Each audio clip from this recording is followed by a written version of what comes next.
I'm back, baby. I'm back from the dead. If you missed it, and hopefully you did, I got hacked on Twitter. I got God. I'm an idiot. I take full responsibility. I got hacked.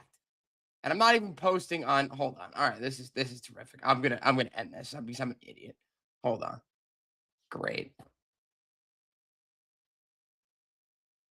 See if this changes. All right. I'm back. I'm back, baby. If you missed it, and hopefully you did, I got hacked. I'm an idiot. I take full responsibility. I got got. I clicked on a link that I shouldn't have clicked. I thought I was able to get out of it, but I'm back. And this is my first stream in about a week. There's plenty to talk about. There's a bunch of things that I want to cover. I want to talk about the cat report today, about him feeling disillusioned or whatever the word is with the Knicks. He's pissed off because they involved him in Giannis conversations in the summer. Hasn't been the same. Going to talk about the Giannis situation and him essentially requesting a trade. And then I want to get into some Giants offensive coordinator candidates, after the fact that, Todd Monken became or was announced as the head coach of the Cleveland Browns. That was John Harbaugh's number one option. He's off the board. I've got three guys that I like that I think the Giants couldn't go wrong with. We're going to get into that at the end. I want to start with the latest news out of all of this, which is the report that we saw this morning from Sam Amick. I think it's Sam Amick, about Karl Anthony Towns, a report that explains a lot. And it was, if you missed it, essentially that Cat feels slighted by the Knicks organization because, and honestly, wait, hold on. I want to put this up here. Apex, big fan. What's up, Apex? Yeah, Cashman. I'm going to get into the Cashman stuff. I might do a standalone live stream on that. There's just a lot to discuss with that. I need to do a little bit more research into that. I've been focused on this Knicks and Giannis stuff. So I'm going to start with this. I'm going to start with the Giannis. I guess, I'll do the Cat because it's kind of connected to Giannis. Then I'll get into Giannis. But yeah, check that out tomorrow. I'll probably do a live stream on Cashman. Very disappointed in those comments. Let's talk Cat. So again, I was just talking about this, that Cat feels slighted by the Knicks because they included him in conversations that they had with the Bucks about a trade for Giannis Antetokounmpo. And this came out, I think, I want to say around October, November. Shams reported that the Knicks and the Bucks this past summer had an exclusive negotiating period for Giannis after Giannis told the Bucks that his desired destination was the Knicks. So they had talks. They didn't advance very far, and to no one's surprise, because the Knicks, in my opinion, do not have anywhere near enough in a potential offer for Giannis. But I'm going to get into that. Is anyone surprised by this? Is anyone surprised that soft-ass Karl Anthony Towns was upset with the Knicks organization because they included him in trade offers? Like, that's never happened before. Like, no other star player has been included in trade discussions for a better player than that star. Think about all the Knicks players in the past that have been included in trade talks. Most recently, Mitchell Robinson, RJ Barrett, Emmanuel Quickley. Everyone throughout the 2010s that was included in trade talks for all these different superstars, none of those players, at least it was reported, had an issue with being included in these trade talks.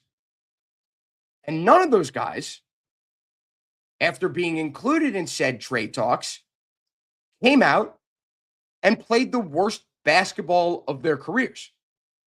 And that is what we are currently witnessing from Giannis. I got my guys mixed up. And that's what we're currently missing. We're seeing from Karl Anthony Towns, who is shooting the worst he ever has in his career from the field, from three. He's committed more offensive fouls than anyone else in the NBA. And he has been a shell of himself offensively for the past month and sporadically throughout the entire season. This explains a lot. It does.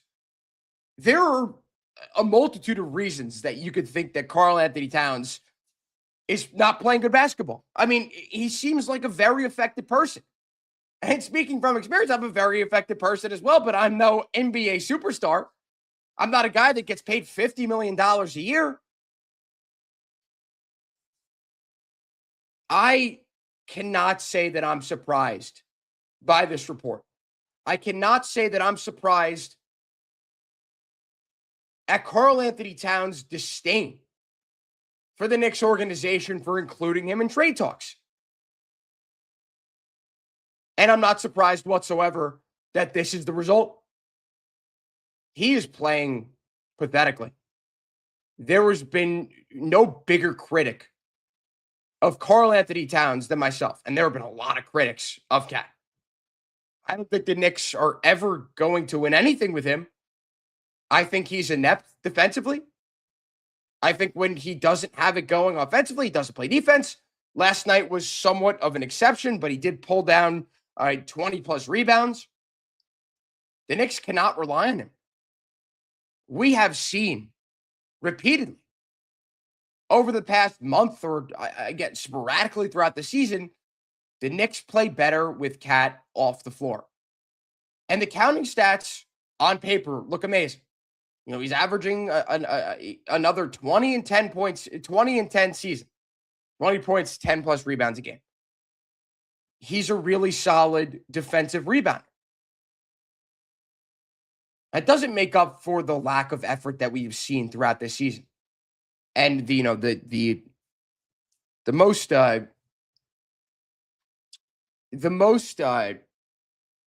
pertinent example, I guess is the correct word. The most memorable example was against the Kings a couple of weeks ago in Sacramento. Cat just didn't get back on defense, stayed down on the floor way longer than he should have. And last night too, or the game before, I'm getting my games mixed up with like Cat not getting back on defense. This is becoming a concerning trend. And now Sam Amick comes out and says the quiet part out loud. That Karl Anthony Towns is pissed off at the Knicks organization and is upset with them for including him in Giannis trade talks. This is a guy making $50+ million. There's a reason why you're being included in these trade talks. Don't you understand that? Wouldn't that be added motivation to play harder? Wouldn't that be a thing where you look at, oh, okay, the Knicks clearly think that they could get a better option than me. I'm going to prove them wrong. And it's the opposite. It's had the opposite effect on him. And this doesn't come as a surprise to me. I'm sure it doesn't come as a surprise to any of you. Karl Anthony Towns is a soft-ass player. His personality, his demeanor does not fit this city. If you've been listening to me, if you've been watching me on YouTube, I have been very consistent on this one thing. That it applies across all sports, across all cities. Historically, certain teams in certain cities win a certain way. We've seen it with the Giants. How have they won in the past? Game-wrecking pass rushes. The ability to get to the quarterback. The ability to upset teams because they get to the quarterback. That's what the Giants are. The Knicks have had success in the past from playing hard-nosed, physical, bruising basketball. Karl Anthony Towns can't even post up Russell Westbrook successfully, much less any big center in the NBA. He essentially has no post game. I can't remember the last time I saw him take a post fade. He's not able to get into position. Where's the drop step? And again, we saw the other night, he literally couldn't get past. He couldn't body Russell Westbrook, a guy who's almost a foot shorter than him. This is the antithesis of what the Knicks have been and what they're supposed to be. And this softness, this lack of physicality does not fit the identity of this city. And it doesn't just extend to Cat. And this is not the topic for today, but Mikal Bridges is a very similar player. And this is kind of bad timing considering what we saw from him last night. Scoring 30 points on unbelievable efficiency. But you catch my drift. The Knicks made catastrophic mistakes with their trades for Karl-Anthony Towns and Mikal Bridges. They did. And they're trying to save face by going out and acquiring Giannis Antetokounmpo, which is a pipe dream. It's never happening. At least this season, maybe during the offseason. But this leads me directly into my next topic, which is Giannis. Which, if you don't live under a rock, you saw it. You saw yesterday that Giannis has essentially asked out from Milwaukee. The writing was on the wall. Didn't take a rocket scientist to predict that this was going to happen. They are a mess. Giannis wants out. And, of course, as we've known for months, the Knicks have a lot of interest. They have submitted proposals. The Heat has submitted proposals. All these different teams are in on Giannis. And the Knicks just simply do not have enough. Sorry to break it to you. Sorry to break it to you that Karl-Anthony Towns has not had a good enough year for him to be included in that trade talk. Sorry to burst your bubble that that's not what the Bucks are looking for. The Knicks don't have what they're looking for because they traded for Mikal Bridges. They didn't have the foresight to understand that at some point Giannis Antetokounmpo would ask out. I'm going to give myself a pat on the back because, yeah, the Bucks are a mess right now, but I called that 2 years ago. I called it. After the Knicks had traded for Bridges and after they had traded for Karl-Anthony Towns, I said it. Before the season started, before the 24-25 season started, I said, this team is as fraudulent as any team in all of sports. And boy, was I proven right. But their second superstar, Damian Lillard, was stretched and waived. They didn't get anything for him. They lost their picks. They traded them away to the Trailblazers, and they got nothing for Damian Lillard.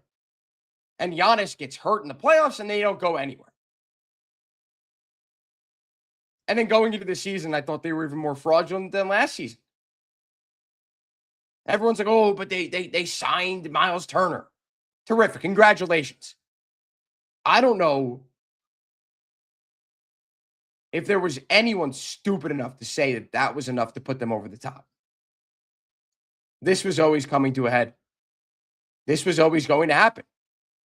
And again, the Knicks are involved in conversations. Their pipe dreams never going to happen. But the Knicks have to do their due diligence here. They just don't have what the Bucks are looking for. And there are other teams that do. There are some teams that are unwilling to part with young stars.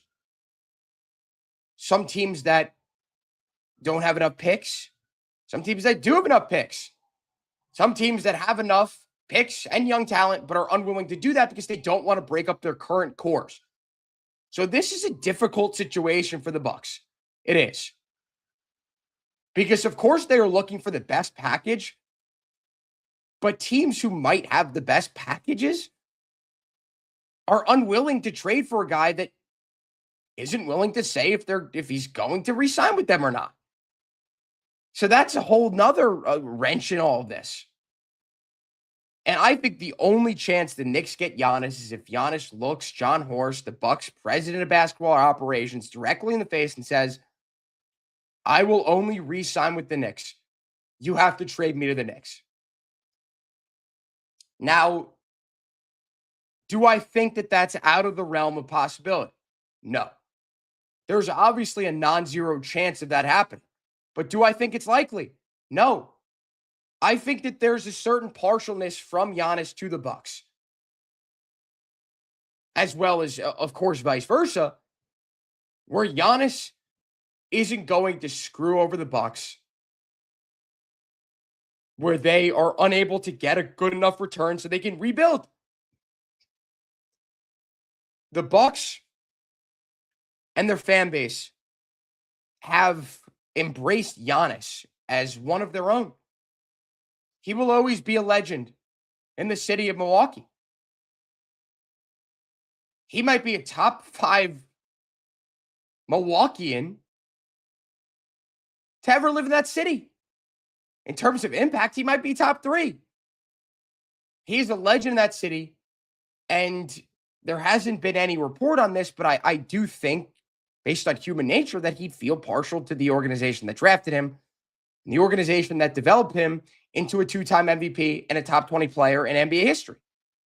Now, there's, of course, the flip side of that, where he feels, well, you guys didn't do enough to adequately build around me to stay competitive after we won the championship in 2021.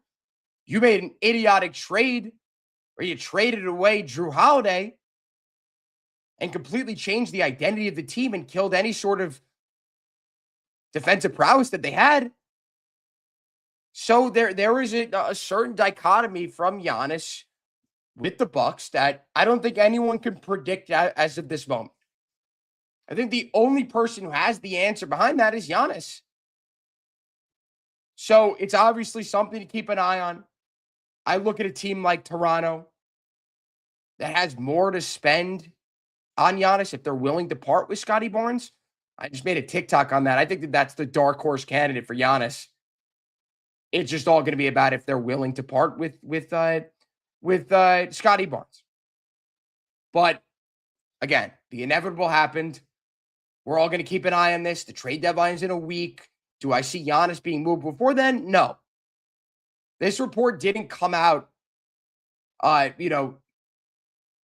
far in advance of the trade deadline as the Bucks need to get as much as they possibly can get for Giannis. I think that they want teams to have months to prepare for the possibility to trade for Giannis. I think that the Bucks want the rest of the season to play out for teams to figure out whether they want to retool, whether they want to rebuild and take themselves out of the Giannis sweepstakes, like the Heat, or if they decide, hey, we're closer than we thought, we're going to make an all-in move for Giannis now. I think it's highly unlikely that any team trades for Giannis midseason. I just don't know how the rest of the season is going to go down with Giannis and the Bucks. Will he even play? Will he even try? A la Karl Anthony Towns? If he plays, it remains to be seen. But again, I don't think he's going to get traded before the deadline. It doesn't make sense for the Bucks to do that.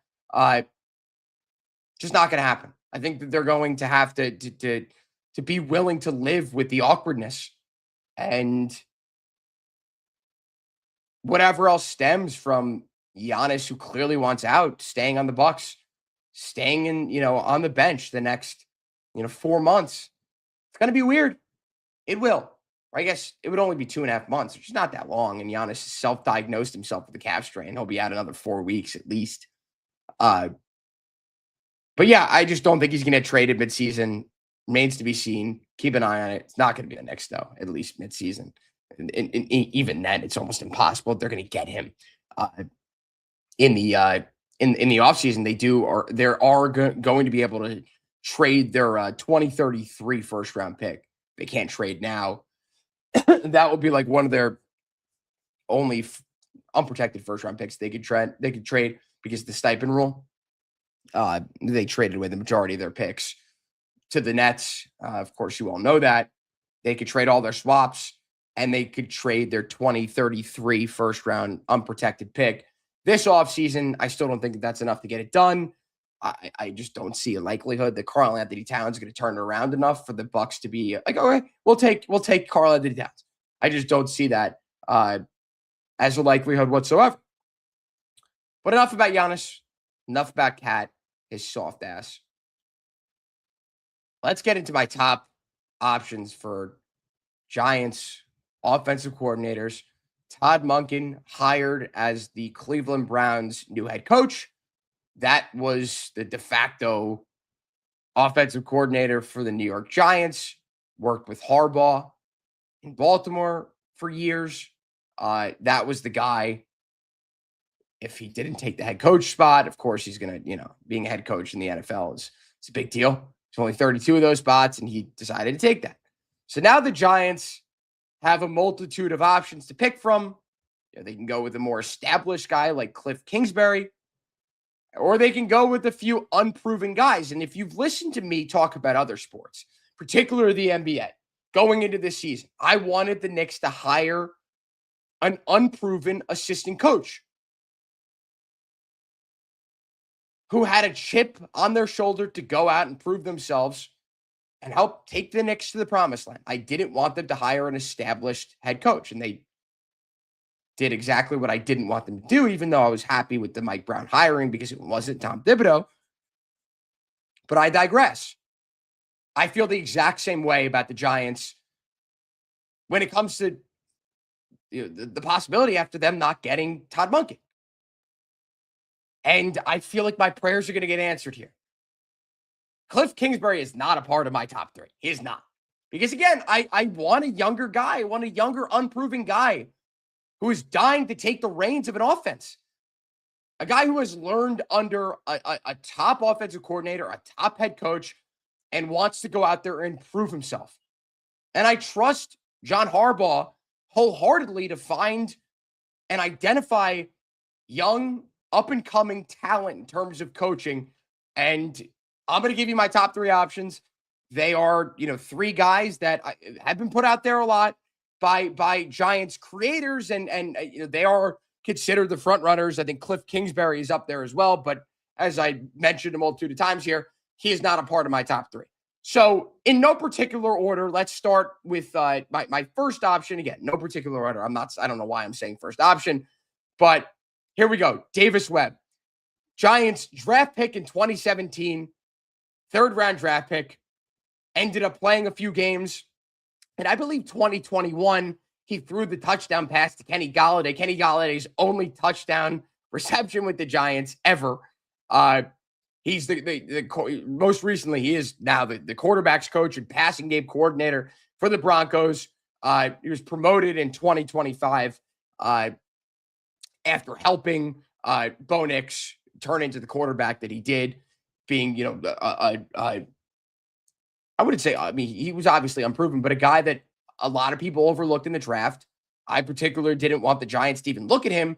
He comes out and looks like one of the top 3 or 4 rookies, and it didn't look amazing to start this last year, but really came into his own later on in the season, led the Broncos to a AFC Championship game that they very well could have won if he didn't break his ankle. Davis Webb deserves a lot of credit in developing Bo Nix. He coached in Denver, of course, under Sean Payton, one of the best offensive minds in NFL history, you think you could say. Again, he was drafted by the Giants in 2017. He's got familiarity with the organization. I think that there is some value in that, but Davis Webb is 31 years old. He's 31. The majority of quarterbacks in the NFL, the top quarterbacks, are his age or older. Matt Stafford is 7, 8 years older than Davis Webb. So he's very young. That's the biggest knock on him. And the other knock is all right, well, maybe he needs to develop himself a little bit more as a coach in the NFL. And that's a valid knock on him. He's very unproven. 31 years old, 31, but he's a guy who has gotten a lot of looks as a potential offensive coordinator around the league. So there's a certain level of respect that he has commanded amongst organizations in order to, to find their next offensive coordinator. He's a good option. I like him a lot. The one big knock on him is that, again, he's 31 years old. But I kind of like that youth. I kind of like the idea of a young offensive coordinator growing alongside a young quarterback. I think that could work out. I guess we'll see. But again, Webb has never called plays. which is somewhat concerning. And there's no guarantee that he's going to be a good play caller, but he's been a former quarterback, so he obviously knows schemes and has called audibles and has called his own offense at times. All right, number 2, and my apologies if I don't pronounce this correctly, but it's Nate Skilhaas. Skilhaas, I believe. You got to correct me if I'm wrong there, and I will get it right. I promise you by the next time I talk about him, especially if he's hired as the next offensive coordinator for the Giants. Nate, I'm not even going to try to pronounce his last name again, is the LA Rams passing game coordinator. 35 years old. He's a Sean McVay disciple. That is, if you're talking about guys in the NFL that you want to hire in terms of their coaching tree, Sean McVay is at the top of that list. There was no one more respected around the league. Guy who's won a Super Bowl. Guy who just came extremely close to making another one. And someone who is like, he's a top name. He's one of the most respected guys. So Skilhaas, he's another one of these guys alongside Davis Webb, whose reputation is growing by the day. He was the offense coordinator for Iowa State, then hired by the Rams. He's involved in the game planning, Sean McVay's offense. We saw Matt Stafford have perhaps the best season of his career in his late 30s. And this passing game, it ranks extremely high league-wide every year. Skilhaas was a former college quarterback who transitioned like Davis Webb directly into coaching. And again, the biggest positive behind Skilhaas is him coaching under Sean McVay. Like, that's it. I think that puts him up a peg. He understands one of the most consistent offensive schemes in the NFL. And maybe he could bring that experience working under Sean McVay to the Giants, a team that, guys, like, it's a really good offensive core. Like, I think it's one thing to bring in an unproven offensive mind as an offensive coordinator on a team that has nothing. Of course, they're going to struggle out of the gate. But having a younger, unproven guy come into a situation with a quarterback who showed a lot of promise last year, a top 5 wide receiver in the NFL, knock on wood that he comes back to play as well as he did before he got injured the year before, and league neighbors, Cam Scatterbo, Wan'Dale Robinson, depending on what they decide to do with him, and they got a top 5 pick, and there's no telling what they're going to do. Maybe they take Cardell Tate. Maybe they take Tyson. No one knows what they're going to do. But both of these two guys have learned under top offensive minds in let's say NFL history. Sean McVay is there. And he's still so young. He can coach for another 25 years. Straight up. It's insane. I think about that a lot. Like, Sean McVay being already a top offensive mind in NFL history. It's just crazy. But the knock on both these two top guys is they haven't called plays. They haven't been play callers in the NFL. But they both have training under top guys. Here's the third option, someone who's been thrown out there a lot. It's Charlie Weiss Jr., a guy who's got a lot of camaraderie with Jackson Dart, being his former offensive coordinator with Ole Miss. He was their offensive coordinator, quarterbacks coach with Ole Miss from 2022 to 2025. Of course, coaching Jackson Dart. He's got the chemistry already built with him. He has called plays. He has called plays. Another really young guy, 33 years old. This might be the best option. It might be. All things considered, I mean, the only knock on him is that he hasn't learned under a top NFL offensive mind like the first two options.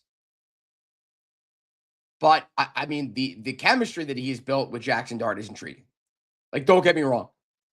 That might be the biggest positive out of all three of these candidates. They have the familiarity. Jackson Dart is comfortable with him. But Charlie Weiss Jr. didn't learn under those top offensive minds. And he doesn't have NFL coaching experience besides in 2017 being an assistant coach. Brief stint. But he's got the elite play design. He's very familiar with the dual threat quarterback like Jackson Dart is. A college level scheme that might need to be implemented with the Giants, the read option, the RPO. Because Jackson Dart, what sets him apart for everyone else and what largely contributed to his early season success was his ability to tuck the ball and run. So, and here's the other thing. Here's the other thing people are forgetting. John Harbaugh, lest we forget, John Harbaugh did something that no team has done, arguably, in NFL history, and completely tailor an offense around an unpolished college quarterback who has implemented a college-level scheme successfully into an NFL offense, which, of course, with Lamar Jackson, a guy who went at the end of the first round, he had the raw talent. He had the agility. He had the elusiveness that we've never seen from any quarterback coming out of college. His arm was unproven. But over the years, he learned. And he developed into that system, developed into a two-time MVP. And I think John Harbaugh might look at Charlie Weiss Jr. and be like, we're going to run this back.